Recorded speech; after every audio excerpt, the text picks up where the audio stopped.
Hello, hi, my name is Shola Jani, School of Consulting.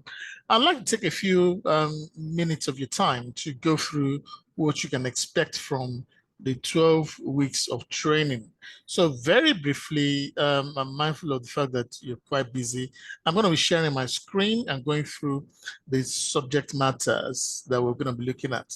Now, the very first module we'll be looking at is what we call developing consulting skills. Basically, in this module, we're looking at trying to understand what consulting precisely is, and then the required skills to be able to practice effectively as a consultant, problem solving, data analysis, ability to make decisions, ability to diagnose, ability to carry out interviews, ability to carry out root cause analysis, ability to make distinctions between different types of issues that you might come across. So those are the essential things that we're going to do at the first module.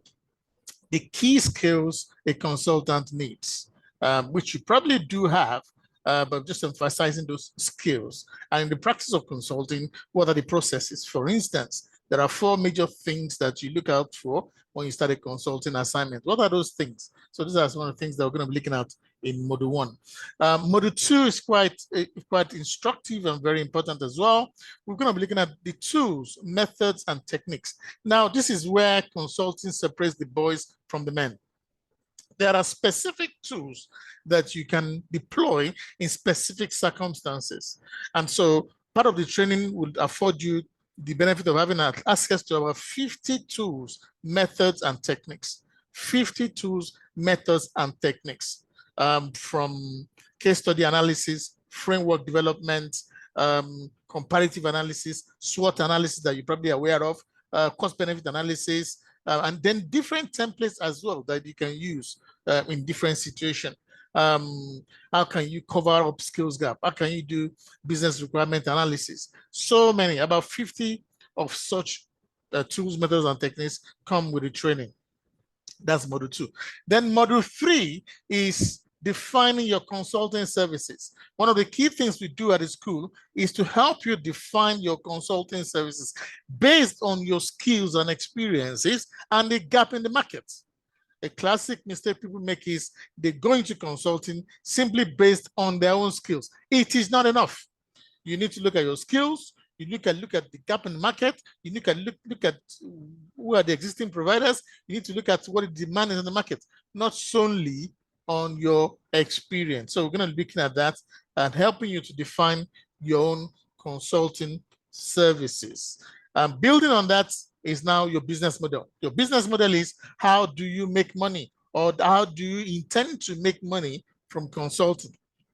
There's no point in spending so much money on trying to become a consultant and you don't know how to make money. Unfortunately, that is the case with many consultants, very good in consulting and all of that. But the business side of consulting, always remember at the end of the day, consulting is business.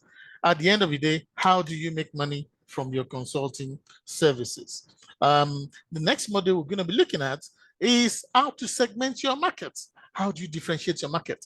When you're going into a market, especially a crowded market, you've got to segment your market, basically create smaller niche markets to have a competitive edge. I remember a long time ago, I was trying to enter the Nigerian consulting space. And I came in with recruitment. For 2-3 years, I was struggling to get a single instruction until I segmented the market. Now, remember this, I didn't know I was segmenting the market, but I basically looked at the market, looked at the gap, and then focused on the gap in the market based on the experience I had. And so we created what we call Diaspora International Recruitment. Within 2 years, we were market leaders, and we were shown on CNN the work that we're doing, bringing Africans from the diaspora. So you've got to know how to segment your market.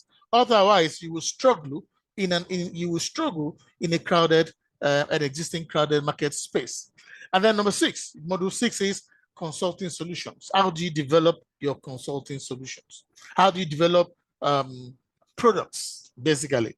How do you engage with clients? What are you going to sell to clients?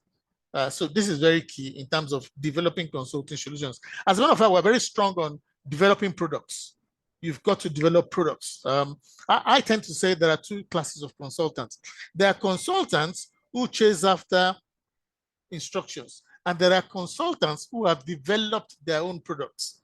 If you have developed your own products as a consultant, you have a market. You are creating a market for your product, as opposed to waiting for someone to decide when you put in a bid, an application for a consulting assignment. So we're very strong on helping you, on helping people on how to develop the consulting products. And then much more importantly is pricing. So pricing is one area, again, that we felt consultants are not very skilled in pricing. For instance, there are different pricing models. There's base pricing, there's there's time-based pricing, there's a third-party based pricing, which is cost-based pricing, there's performance-based pricing, there's value-based pricing, and then there's the negotiated fee pricing. So, but in all of this, to arrive at what your prices are, you need to work out what is your cost per hour. So I asked many consultants, what's your cost per hour? And many people cannot tell what their cost per hour is. And so you're doing a lot of work, you're doing a consulting assignment, but you're not knowing if you're breaking through. You're not knowing if you're making profits. You're not knowing if you're making money. So we intentionally placed pricing consulting services as a key model. Another key thing that reason why we do pricing consulting services, you can price at different level of consulting service. Many consultant thinks you can only base your pricing on your outcomes, on your deliverables, on your execution. No. Before you execute a consulting assignment, you've done your analysis, you've done your diagnostics, you've done your recommendations, you come up with solutions before the client says execute. And that is where the client says execute. 50% of consulting assignments never get to execution. So who pays for your analysis? Who pays for your diagnostics? Who pays for your recommendation? So never base your pricing on execution. Is a major thing that we teach at the School of Consulting. Now, number 8 is, how do you define your consulting marketing mix?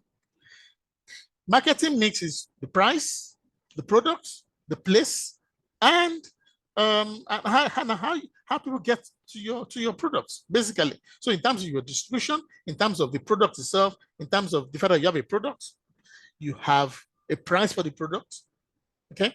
And then there's a place, access to that product, and then how do you promote your consulting services? So what is the price of your consulting services? Where's the place to access your consulting services? And that's broken into 2, remote and virtual and physical consulting.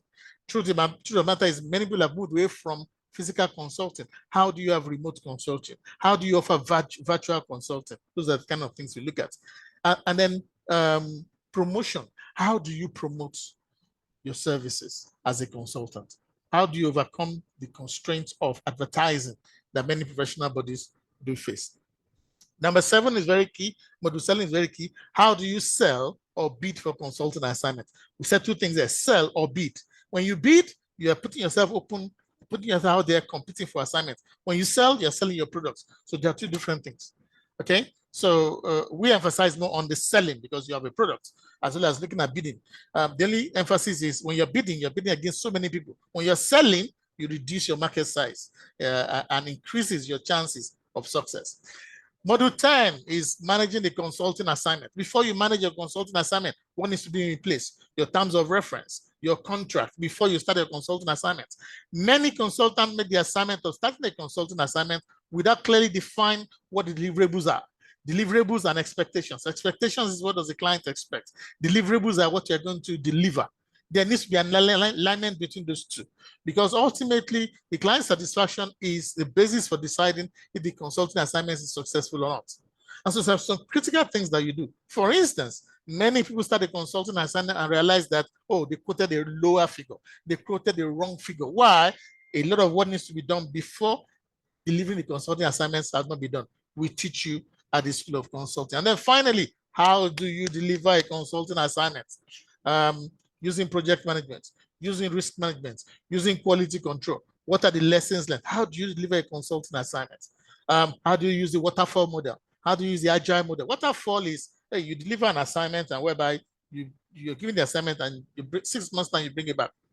What is the danger in doing that? Or you deliver the assignment in packages. It's called agile method. How do you deliver a consulting assignment? One of the major problems with consulting assignment is the longer the assignment is, the longer interest may wane, interest and commitment from the clients. And that's dangerous for your consulting assignment. So how do you ensure that you deliver your consulting assignment based on your defined deliverables, which is a function of the expectation of the clients? How do you ensure that we do that? How do we ensure quality standard? How do you ensure that we don't spend more than we want to spend? How do you ensure that there are no scope creep? And if there are scope creep to what you ought to do, how do you manage that? And then finally, having said all that, how do you manage a consulting practice? What are the structures you put in place? The key element of our 12 modular program is basically based on the curriculum of the International Council for Management Consulting Institute. And that's how we base our curriculum. Having said, marketing, pricing, and managing your consulting practice is not part of the curriculum. But we felt there's no way you can succeed as a consultant without marketing and then without effectively managing your practice. How do you structure your practice? How do you get your assignment? How do you manage your assignment? How do you deliver your assignment? Who does what in your practice? How do you get people in? What structure do you put in place? What operating mechanism do you have in place? So we look at how you manage your consulting services. Now, on the 13th week, we do a review of the entire 13 weeks of training, of 12 weeks of training that we have gone through. And then finally, you have an assessment project that you have another 12 weeks, another 4 weeks to complete and submit.